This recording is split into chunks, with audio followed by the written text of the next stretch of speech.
श्रीराम समर्थ सार्थ श्रीदासबोध दशक पाचवा समास पहिला।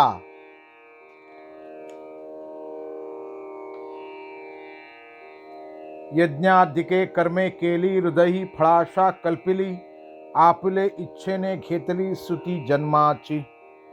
समजा एखाद्याने स्वाहा स्वधा इत्यादी यज्ञ केले, होम हवन वगैरे वैदिक कर्मे केली, पण मनामध्ये फलाशा धरली, स्वर्ग सुख मिळावे, मुलेबाळे व्हावी किंवा कीर्ती मिळावी अशी इच्छा बाळगली तर ती इच्छा कदाचित सफळ होईल, पण त्यामुळेच त्याने आपणहून पुढील जन्माचा विसारा घेतला असे घडते।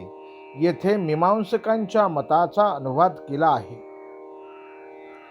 करुणी नाना सायास केला 14 विद्यांचा अभ्यास, रिद्धी सिद्धी सावकास उळल्या जरी।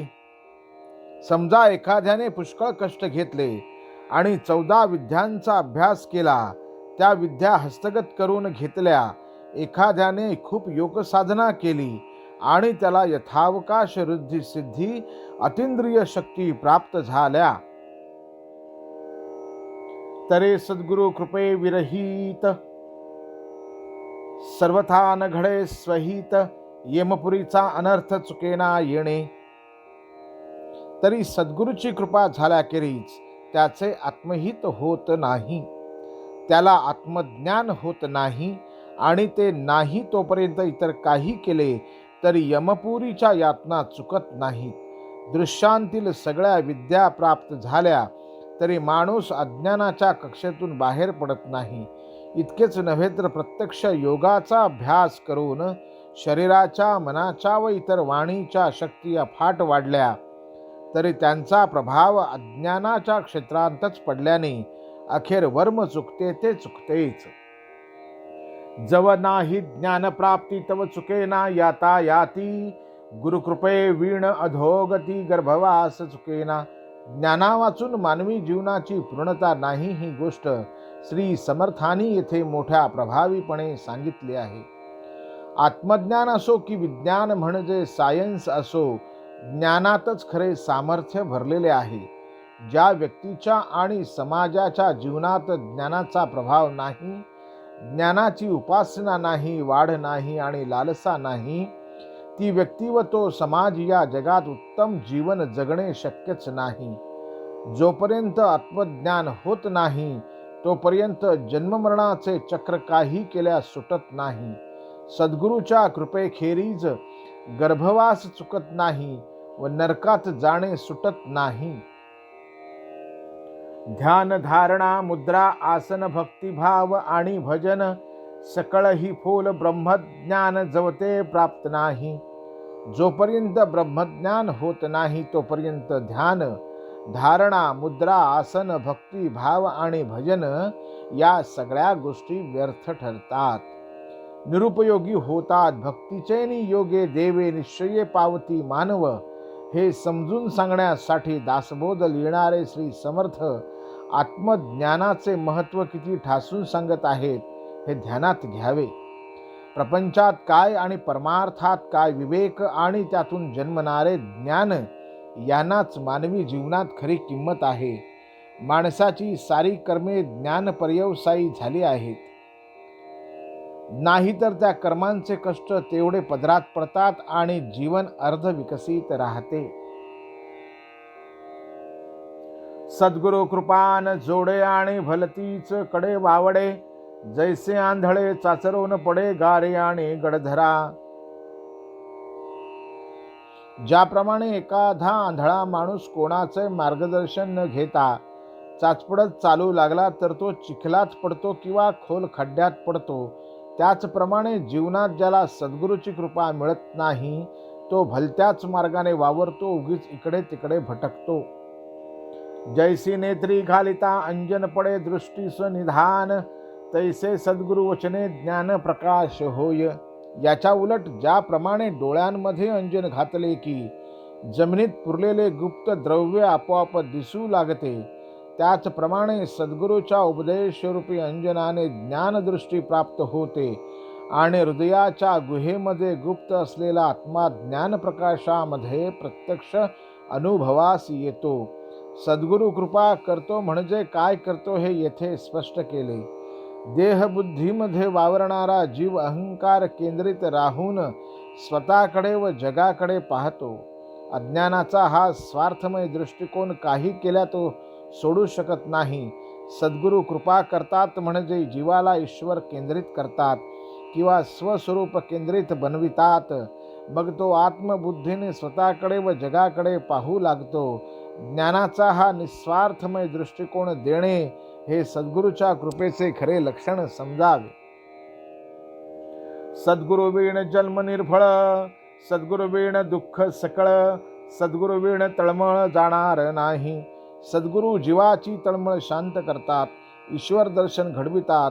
पूर्वी मोठे संत झाले, त्यांनी गुरुदासत्व पत्करले म्हणून मोक्षासाठी सद्गुरु करावा असे अखेर सांगतात. सद्गुरु केला नाही तर जन्म वाया जातो.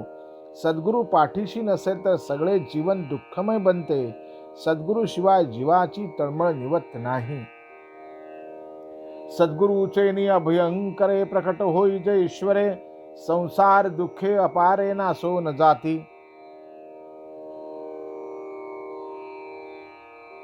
अभय देणारा आपला हात सद्गुरूंनी डोक्यावर ठेवला तर प्रत्यक्ष ईश्वर प्रकट होतो. ईश्वराचे दर्शन घडते आणि संसाराची सारी दुःखे नाहीशी होऊन जातात. जीवाला वरच्या पातळीवर उचलून ईश्वर दर्शनाला योग्य करण्यासाठी सद्गुरू आपली शक्ती त्याला देतात यात शंका नाही. किंबहुना आपले विचार दुसऱ्यास देणे, पटविणे, शिकविणे यात देखील न कळत देणारा शक्तिपातच करीत असतो. मागे झाले थोर थोर संत महंत भुवनेश्वर, तयासही ज्ञान विज्ञान विचार सद्गुरु चैनी. पूर्वीच्या काळी मोठमोठे संत महंत आणि मुनिश्रेष्ठ होऊन गेले. त्यांना सुद्धा आत्मज्ञानाचा विचार त्यांच्या सद्गुरूपासूनच प्राप्त झाला. श्रीराम कृष्ण आदी करुणी अति तत्पर गुरुभजनी, सिद्ध साधू आणि संतजनी गुरुदास केले. श्रीराम, श्रीकृष्ण वगैरे अवतार यांनी अतिमनापासून सद्गुरु सेवा केली. तसेच सिद्ध साधू आणि संत यांनी देखील सद्गुरूचे दास्य केले. सकळ सृष्टीचे चाळक हरिहर ब्रह्मादिक, तेही सद्गुरु पदिरंक महात्वा न चढेती. हे एवढे विश्व चालविणारे ब्रह्मा, विष्णू आणि महेश्वर, पण ते सुद्धा सद्गुरूंच्या चरणाशी लीन होऊन राहतात. तेथे आपले महत्त्व मिरवित नाहीत. असो जयासी मोक्ष भावा, तेणे सद्गुरु करावा. सद्गुरु वीण मोक्ष पावावा, हे कल्पांती न घडे. असो ज्याला मोक्ष मिळावा असे खरोखर वाटते त्याने सद्गुरु प्राप्त करून घ्यावा. सद्गुरु वाचून मोक्ष मिळणे कल्पांतीही शक्य नाही. आता सद्गुरु ते कैसे नव्हे तीतरा गुरु ऐसे, जयांचे कृपेने प्रकाशे शुद्ध ज्ञान. पुढील समासाच्या विषयाचा उपक्रम असा आहे. आता सद्गुरु कसे असतात ते विचाराल तर ते इतर गुरुसारखे नसतात. सद्गुरूच्या कृपेने शुद्ध ज्ञान किंवा आत्मज्ञान हृदयामध्ये उदय पावते. त्या सद्गुरूची ओळखण पुढील समासी निरूपण, बोलिले असे श्रोती श्रवण अनुक्रमे करावे. अशा सद्गुरूंना ओळखावे कसे याचे विवेचन पुढील समासात केले आहे. ते विवेचन श्रोत्यांनी या समासातील संदर्भ न सोडता श्रवण करावे. सद्गुरू आत्मज्ञान करून देतो हे मुख्य सूत्र ध्यानात ठेवून ऐकावे. इति श्री दासबोधे गुरुशिष्य संवादे गुरुनिश्चय नाम समास पहिला समाप्त.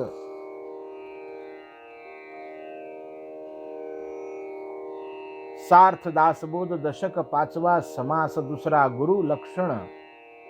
कोणत्याही पुढारलेल्या समाजामध्ये सातत्याने ज्ञानाची उपासना चालते. अनेक माणसे अनेक वर्षे मन लावून अभ्यास करतात तेव्हा कोठे हळूहळू ज्ञान संचय होतो. गुरु शिष्य परंपरा हे अभ्यासाचे एक प्रधान अंग आहे. पाश्चात्य देशात सध्या विज्ञानाची जशी संघटित उपासना प्रचलित आहे तशीच सुव्यवस्थित उपासना अध्यात्म ज्ञानाच्या क्षेत्रात भारतामध्ये फार पूर्वीपासून चालू असलेली आढळते. प्रश्नोपनिषदामध्ये असे वर्णन आहे की भारद्वाज, सुकेशा, शैव्य, सत्यकाम, गार्ग्य, सोर्यार्यणी इत्यादी 6 ऋषी परब्रह्माचे ज्ञान प्राप्त व्हावे म्हणून अगदी शिष्य भावाने भगवान पिप्पलाद मुनीपाशी आले. पिप्पलादानी त्यांना ठेवून घेतले आणि वर्षभर तप, ब्रह्मचर्य व श्रद्धा यांचे आचरण करून घेतल्यावर त्यांना परब्रह्माचे ज्ञान करून दिले. ते उपनिषद अखेर सांगते की ते तम आचर्यंतम यह त्वम अस्माकम अविद्याया परंपारम तारयसी इतिहि स त्वम ही न पिता परम ऋषीभ्य नमः, परम ऋषीभ्य नमः. अर्थ, त्या शिष्याने त्यांची म्हणजे पिप्पलादांची पूजा केली. शिष्य म्हणाले, तुम्ही आम्हाला अविद्येच्या परतीराला पोचविलेले आहे. तुम्हीच आमचे पिता आहात. या थोर मुनीला नमस्कार असो. या थोर परंपरेचे दिग्दर्शन श्री समर्थांनी येथे केले आहे. वैद्यकी शिकवण्यास वैद्याकडे जावे लागते, गायन शिकण्यास गवयाकडे जावे लागते, तसे आत्मज्ञान प्राप्त होण्यास आत्मज्ञानी पुरुषाकडे जावे लागते. इतर विद्या दृश्यामधील असल्याने आपल्याला हवी असलेली विद्या एखाद्यापाशी आहे किंवा नाही हे ओळखून काढणे कठीण नसते, परंतु ब्रह्मविद्या अत्यंत सूक्ष्म असल्याने ती कोणापाशी खरोखरच आहे हे ओळखून काढणे कठीण असते. या कारणाने अध्यात्माच्या गुरुत्वामध्ये बरीच फसवाफसवी आढळते. म्हणून सद्गुरूची लक्षणे सांगण्याच्या अगोदर श्री समर्थांनी सद्गुरू नाही कोण याचे सविस्तर वर्णन केले. वाचकांना ते सहज समजेल. सद्गुरूची लक्षणे नीट समजणे आवश्यक आहे. संत किंवा सत्पुरुषच सद्गुरू होऊ शकतो. संत म्हणजे आत्मसाक्षात्कारी व्यक्ती होय. संपूर्ण मानवता व दिव्येश्वरता यांचा मधुर संगम सद्गुरूच्या ठिकाणी झालेला असतो.